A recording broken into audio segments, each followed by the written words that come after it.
सुप्रभात बच्चों, कैसे हैं आप लोग। आशा करती हूँ आप लोग अपने घरों में सुरक्षित होंगे। तो आज हम लोग अपनी हिंदी पुस्तक की दूसरा पार्ट पढ़ेंगे जो है एंड्रोक्लीज और शेर। तो बच्चों आज हम लोग अपनी हिंदी पुस्तिका की दूसरा पार्ट पढ़ेंगे जो है एंड्रोक्लीज और शेर।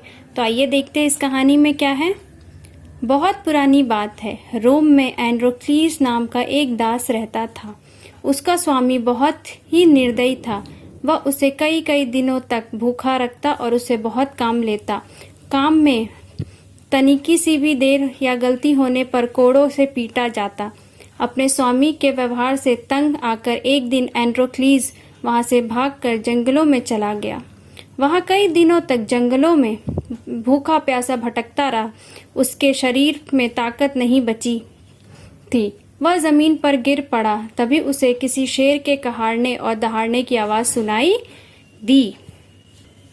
तो बच्चों पहला क्या है कि एक बहुत ही पुरानी बात है, एक बहुत ही ज्यादा पुरानी जो रोम की बात है, जिसमें एक एंड्रोक्लीज नाम का एक दास मतलब नौकर रहता था और वो अपने मालिक के यहाँ काम करता था। और उसका मालिक इतना बेरहम था, इतना बेरहम कि ना तो उसे खाना देता ना उसे पीने के लिए पानी देता। उसे कई कई दिनों तक भूखा भी रखता।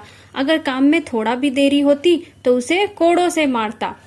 ठीक है, एक दिन गुस्सा होकर एंड्रोक्लीज ने क्या किया, अपने मालिक के यहाँ से भाग गया। और वो भाग के कहाँ गया, जंगल में चला गया।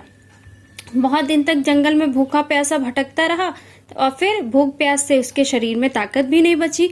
और एक दिन ऐसे ही जमीन पे पड़ा था तो किसी शेर के कहारने और दहाड़ने की आवाज सुनाई दी। अब देखते हैं आगे क्या हुआ। एंड्रोक्लीज वहां से भागना चाहता था, तभी शेर उसके सामने आ गया। शेर अगले एक पांव से लंगड़ाता हुआ उसके पास आया। वह दर्द से कहार रहा था, है ना। एंड्रोक्लीज क्या था, वहां से भागना चाहता था लेकिन वो भाग नहीं पा रहा था। क्यों? क्योंकि वहां एक तो उसके शरीर में ताकत नहीं थी, वो उठ नहीं पा रहा था, इसीलिए वो भाग नहीं पा रहा था। तभी शेर क्या हो गया, उसके पास आ गया, उसके सामने आ गया और वो लंगड़ाते हुए अपना एक पाँव एंड्रोक्लीज के सामने रख दिया और वो दर्द से बहुत ही ज्यादा परेशान था। एंड्रोक्लीज के पास पहुंचकर भी शेर ने उसे पर हमला नहीं किया, बल्कि अपना अगला पांव उसकी ओर बढ़ाया। एंड्रोक्लीज ने देखा कि उसके पंजे से खून निकल रहा है। उसके पंजे में एक लंबा कांटा गड़ा हुआ था। शेर की पीड़ा का कारण यही था। एंड्रोक्लीज ने कांटा खींचकर बाहर निकाल दिया, जिससे शेर को काफी आराम मिला। जब एंड्रोक्लीज ने देखा कि उस शेर उसके पास आकर भी उस पर हमला नहीं किया, तो फिर उसने क्या देखा कि शेर के पाँव में एक कांटा गड़ा हुआ है, जिसकी वजह से बहुत सारा खून निकल रहा था और उसके दर्द में होने का वजह भी क्या था, वो कांटा था। तभी एंड्रोक्लीज ने क्या किया, उस कांटे को खींच के बाहर निकाल दिया, जिसकी वजह से उसे बहुत ही ज्यादा आराम हुआ। शेर ने कृतज्ञात हो से एंड्रोक्लीज का हाथ चाटा, है ना। शेर भी बहुत धन्यवाद करने के लिए एंड्रोक्लीज का क्या था, हाथ चाटने लगा। तभी एंड्रोक्लीज और शेर दोनों एक साथ रहने लगे। जैसे ही शेर की मदद एंड्रोक्लीज ने की, उसके साथ ही एंड्रोक्लीज और शेर क्या थे, दोनों आपस में साथ में रहने लगे। एक दिन सम्राट के कुछ सैनिक जंगल से गुजर रहे थे। जंगल में एंड्रोक्लीज को देखकर उन्हें उस पर शक हुआ। वे उसे पूछताछ करने लगे। कोई संतोषजनक उत्तर न मिलने पर वे उसे लेकर उसी नगर में आ गए जहां से वो भागा था। एंड्रोक्लीज के स्वामी ने उसे पहचान लिया। उसकी शिकायत पर एंड्रोक्लीज को मौत की सजा सुनाई गई। उस दिनों भागे हुए दासों को यही सजा दी जाती थी। और एक दिन क्या हुआ कि उस जंगल में कौन आ पहुंचा, उस सम्राट के सैनिक आ गए जिसके यहाँ एंड्रोक्लीज काम करता था। और वो क्या देखा कि सैनिक को उस पे शक हो गया, एंड्रोक्लीज पे।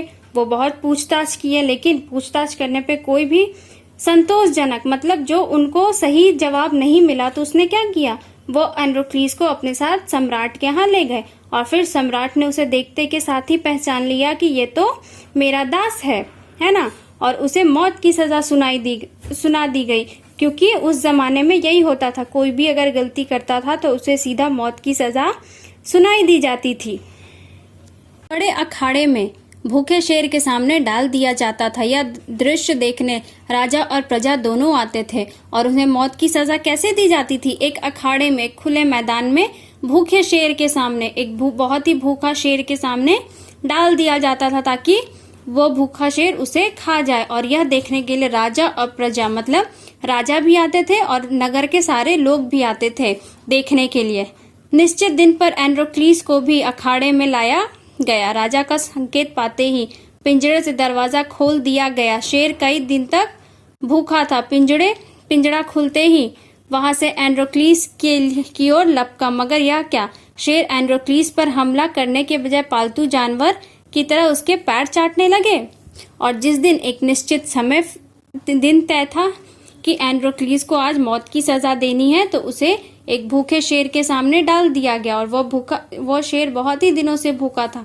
लेकिन क्या हुआ, जब जैसे ही शेर पिंजरे से बाहर निकला तो शेर एंड्रोक्लीस पे हमला करने के बजाय क्या किया, एंड्रोक्लीस के पैर चाटने लगा एक पालतू जानवर की तरह। ये सब देख के हैरान हो गए कि ये क्या हो रहा है। यह देखकर सम्राट आश्चर्यचकित रह गए। उन्हें एंड्रोक्लीस को अपने पास बुलवाया और उसे शेर के इस व्यवहार का कारण पूछा। एंड्रोक्लीस ने जंगल में बीती घटना सम्राट को सुना दी।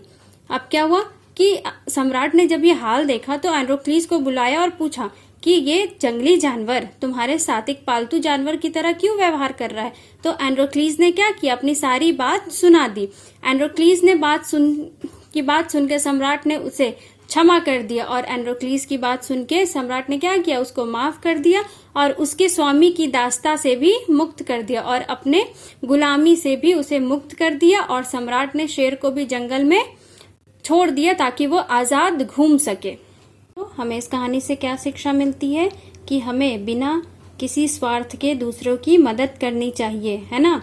कभी किसी का बुरा नहीं सोचना चाहिए। ये कोई जरूरी नहीं है कि अगर हम किसी की मदद कर रहे हैं तो बदले में हमें भी मदद मिले। भले उस इंसान से मदद ना मिले, बट दूसरे लोगों से जरूर मदद मिलेगी। इसीलिए यथासंभव जहां तक हो सके हमें दूसरों की मदद करनी चाहिए।